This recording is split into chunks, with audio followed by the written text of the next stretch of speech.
intellektlə necə videolar çəkmək olar? Həmçinin uğurlanan telefonu necə asan yolla tapmaq olar? Bu kimi suallara sosial şəbəkələrdə, xüsusilə TikTok üzərində belə faydalı kontent çəkən blogerlər vasitəsilə cavab tapmaq mümkündür. İxtisasca iqtisadçı olan müsahibim deyir ki, yaradacağı kontenti əsasən sosial şəbəkənin alqoritminə uyğun təhlil etdikdən sonra seçir. Çəkdiyi istiqamətlər isə əsasən süni intellektlə bağlı olur. O həmçinin Texno Adam layihəsində yaradıb.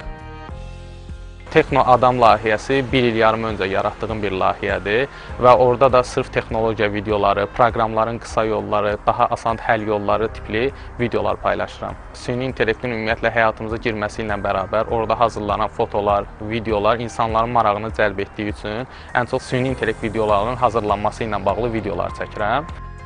TikTok üzərindən mədəniyyət sahəsi üzrə vloqlar çəkməklə rəssamları və əsərləri yadda qalan etmək istəyən influencerlərdən biri də Teyyubə Heydərovadır. O, bununla incəsənəti ancaq seçilmiş insanlar anlaya bilər, stereotipini qırmağa çalışır.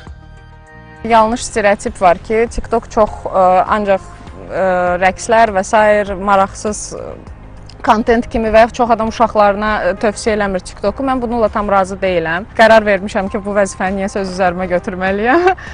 Sırf bu mövzuda ona görə layihələr hazırlayıram ki, yerli rəssamların tanınması, həm klassik rəssamlarımızın, həm də müasir rəssamlarımızın daha böyük kütləyə çatması üçün ayrıca layihələr hazırlayıram. Əsas planlarımdan biri ingilis dilində kontent və şərq incəsənəti haqqında bütün dünyaya Azərbaycan və şərq incəsənəti haqqında məlumat verməkdir.